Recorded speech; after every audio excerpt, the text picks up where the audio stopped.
Добар ден, драги гледачи. Денеска ќе зборуваме за тоа како да ја подобрите вашата самодоверба. А сега ти се обраќам тебе. Тебе, да. Тебе, ти што ме гледаш. Дали знаеш ти дека си нешто посебно? Дали веруваш во тоа? Дали веруваш во себе? Токму тоа е самодоверба. Верба во самиот себе. Верба во тоа дека секој еден од нас е нешто посебно и има нешто својствено само за себе, кој што никој друг не го поседува. Доколку не веруваш, еве ти неколку начини со кои што ќе ја подобриш вербата во себе си и ќе научиш да се цениш себе си баш онаков каков што си, без разлика на тоа дали некој те прифаќа или не. Прв од многуте начини е тој што секој утро ќе станеш, ќе застанеш пред огледало, ќе се насмевнеш. Значи, ова нека ти биде вежба. Ќе се насмевнеш и ќе речеш: јас сум нешто посебно, јас сум нешто најубаво, јас сум нешто најмоќно. Ќе осетиш љубов спрема себе си и ќе се прегрнеш самиот себе. Како? Да. Бидејќи, ако не се сакаш себе си, како воопшто можеш да сакаш некој друг? Затоа и не можам да ги сватам пушачиве. Не се сакаат себе си, не го сакаат своето тело. Како очекуваме да сакаат некој друг ако себе си не се сакаат? Но добро, тоа е друга тема. Да се вратиме ние на нашо. Начин број 2. Хигиена. Значи, без хигиена не можеш да изгледаш самоуверено, нити да се чувствуваш самоуверено, можеш само себе си да се лажиш дека е тоа така. Значи, под хигиена разбирам основни ствари.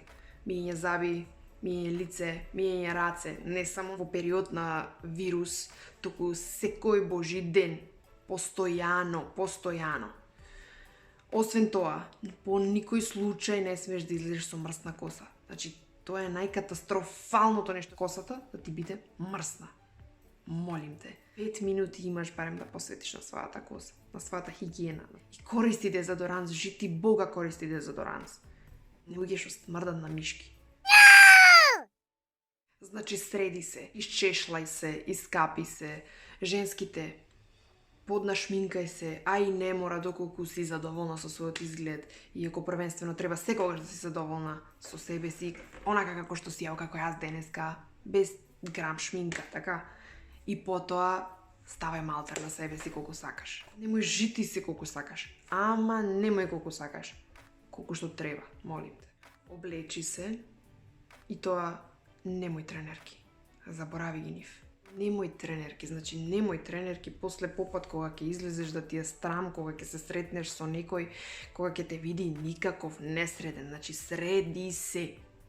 Среди се првенствено за себе си. Не знаеш ти колку убаво се чувствуваш кога си среден. Не знаеш како ти е душата полна, како мислиш дека не постои никој од тебе поубав, човече. Само доверба, човече, се гледа од километри. Само доверливите луѓе зрачат, едноставно зрачат. Толку се оптимистични, толку се кренати, горди, но сето тоа во позитивна конотација. Трет начин. Движи се секогаш со крената глава. Немаш од што да се плашиш, немаш нити од што да се срамиш. Крени ја главата. Покажи една насмевка, покажи една решителност и покажи една позитивност во твојот поглед. Нека твоите очи се смејат. Кога ќе имаш средба со некој и треба да се ракуваш, пружи му рака. И при тоа, гледај го во очи, директно во очи и цврсто притисни му ја раката. Тоа е знак дека си самоуверен. Четврти начин. Замисли дека можеш да правиш се што ќе посакаш. Замисли дека можеш да бидеш се што ќе посакаш. И накрај, знајки го сето тоа, кога си ти среден, кога ќе се појавиш, значи, се друго освен тебе паѓа во вода. Што ми излезеш? Дотеран, среден, скоцкан, ќе речеш на себе си: е сега, се друго може да падне во вода. Сакам да знаете една работа. Не треба сето ова да го правите, за тоа да ве прифатат во општеството, за тоа да не речат другите луѓе дека сте вакви или онакви. Исклучиво треба да го ставите фокусот на себе си, на самите вас. И да почнете да се цените и да верувате во своите способности. Штом тоа го постигнете, сето тоа ќе се рефлектира, општеството и луѓето ќе почнат да ве гледаат со исти очи. А и да не ве гледаат, тоа вас апсолутно не треба да ве интересира. Веќе најбитно е тоа како вие се чувствувате, какво вие мислење имате за себе и каде вие се движите. Значи, кои се вашите цели? А сите други се други. А вие си сте битни првенствено самите на себе. Нели? Пети и последен начин за тоа како да ја зголемите вашата самодоверба е начинот на говор. Немојте да зборувате брзо. Пробајте да зборувате пополека, без брзање и на тој начин ќе изгледа дека имате поголема самодоверба. Бидејќи, ако почнам јас сега да зборувам, ќе изгледам како да сакам што побрзо да заврши видеото. И тоа покаже дека сум нервозна, дека немам самодоверба и не знам што правам. Затоа ве молам, смирено, сталожено. Прво, размисли што сакаш да кажеш и потоа изговори. Самоуверените луѓе добро знаат што зборуваат.